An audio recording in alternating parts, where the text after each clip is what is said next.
না, আমার সাথে কারোরই কোনো পর্যায়ে কোনো নেতার কেন্দ্রীয় নেতার কোথাও কোনো কথাবার্তা সাক্ষাৎ কিছুই হয়নি। আমি এলাকার মানুষের চাপের মুখে আমি ফর্ম কিনতে বাধ্য হয়েছি, সোজা হিসাব যেটা। কারণ আমার জেলাটা চাঁপাইনবাবগঞ্জের ৩টা সিট পাশাপাশি গোদাগাড়ি। এইটা একবারে জামাত ইসলাম পরিকল্পিতভাবে সিটিং অ্যারেঞ্জমেন্ট এবং প্রশাসনিক সেট আপের মাধ্যমে এই জুলাই আগস্টের পর থেকে, এটা আমি অনেক টক শোয়ে বলছি। তো সেইটা করে তারা সিট 3টা নিয়ে নিছে। তো সিট 3টা তারা যেহেতু নিয়ে নিছে, তো স্বাভাবিক কারণে আমি সংগঠন ওখানে আমাকে করতে হয়।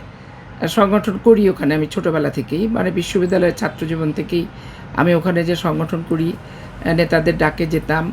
তারপরে ধরেন ওই 91 সালে যখন ইলেকশন হলো, ওই 4টা সিটেই আমি কাজ করছিলাম। তারপর তো আমার 94-এ ম্যাডাম আমাকে বিয়ে দিয়ে পাঠালো ওখানে, যে এটা বিএনপি কখনো যেতে নাই, তুমি জেতাও। তো 2টা পাতানো ভোটে আমি ওখানে পরাজিত হলাম।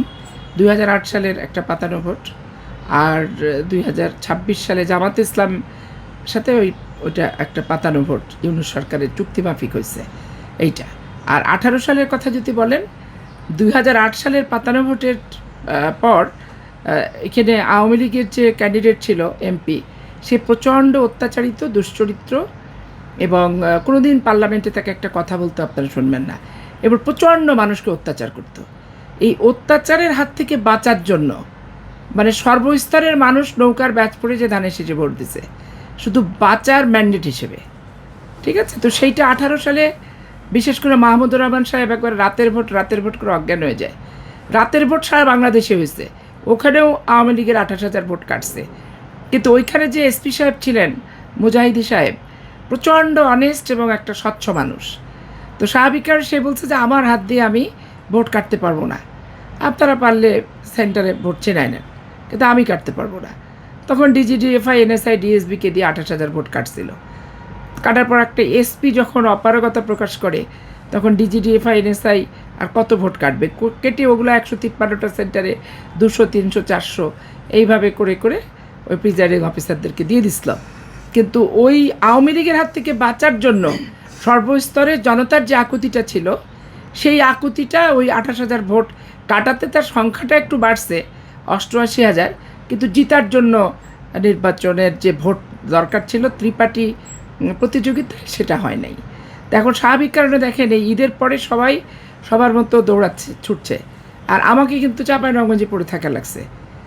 চাঁপাইনবাবগঞ্জ সদরে 170টা সেন্টার, 170টা সেন্টারের ভিতরে আমি 70টা সেন্টারের প্রতিদিন 3টা করে, বাদ মাগরিব, বাদ আসর আর বাদ এশা, 3টা করে কর্মী সভা করে আমি আবার ওইখানে দল পুনর্গঠনের কাজে আমি লিপ্ত হয়েছি। তো স্বাভাবিক কারণে এখন জনগণের আর ভোটের, জনগণের মানে দল পার্টি সব কিছুর চাপ, ব্যাপক চাপ রাজশাহী চাঁপাইনবাবগঞ্জের, যে তুলতেই হবে ফর্ম, মানে ওরাই এসে তুলছে। আমি তো 15 তারিখ পর্যন্ত আমার শিডিউল প্রোগ্রাম ছিল চাঁপাইনবাবগঞ্জে, আমি কালকে এসে স্বাক্ষর টাক্ষর দিয়ে আজকে জমা দেওয়া হলো। ফর্ম বিক্রি, স্বচ্ছতা, ফর্ম তো বিক্রি সারা জীবনই হয়েছে। আমরা সারা জীবন মানে ওই 8 সালেরটা ফর্ম আমরা কিনি নেই, তো ফর্ম না কিনলেও আবার বগুড়ার উপনির্বাচনে আমরা আমাদেরকে একটা ধরছিল, সেটা আমরা উপনির্বাচনের খরচা হিসেবে দিছি। আর ফর্ম এটা পার্টির একটা কালেকশন, সংগঠন চালানোর, এছাড়া তার অন্য কিছু না। আর এটার মানে খরচার স্বচ্ছতা তো দেখবে দলের নীতি নির্ধারকরা। এটা তো আর বিএনপির ফান্ডে জমা হবে, বিএনপি সেটা ফান্ড হিসেবে ইউজ করবে, খরচা করবে, এইটাই আর কি। ফর্ম ছাড়া বলতে যেটা স্বচ্ছতা, বলতে ফর্ম ছাড়া স্বচ্ছতা এটাই, টাকা পয়সার হিসাব নিকাশ। আর ও বাছাই প্রক্রিয়ার স্বচ্ছ অস্বচ্ছ বলে তো এত বড় সংগঠনে আসলে কিছু নাই, যাকেই দিয়ে দিবে ধরে নিতে হবে ওটাই স্বচ্ছ, এটা নিয়ে তো মন্তব্য করার কোনো সুযোগ নাই দলের প্রতি আনুগত্যশীল হলে। বলে আমাদের মতো মেয়েরা তো নির্বাচনে জিতার মতো ক্যাপাবল, এই কারণেই আমি সংরক্ষিত মহিলা আসনের সত্যিকার অর্থে আগ্রহী কখনোই ছিলাম না। তো যাই হোক, তখন 8 সালে দেশের ক্রান্তিকাল, এবং আমরা পারফরমেন্স তো রাখছি আমি আমার মতো করে, দল এবং মানুষ যাতে উপকৃত হয়, এবং আওয়ামী লীগের চোখের দিকে তাকায়, শেখ হাসিনার চোখে চোখ রেখে আমি তার প্রতিবাদগুলো করছি। এখন হয় কি যে মানুষ কথা বলার সুযোগটা, অত্যাচারিত নির্যাতন হলে সেই কথাগুলো পার্লামেন্টে বলার মুখপাত্র চায়। এখন স্বাভাবিক কারণে এত বড় সংগঠন জেলাতে বিএনপি, জামাত ইসলাম তো অনেক ভোটে হারে আমাদের কাছে 35, 40, 50, এবং 18 সালে ভোটে ওরা পাইছে 60,000 কি 66,000, আর আমরা পাইছি 1,33,000। তো সেইখানে প্রশাসনের মানে সাজানো নির্বাচনে প্রবলেম হয়ে যায়। এই যে জামাতরা সাজানো এত বলে কেন বিএনপিকে?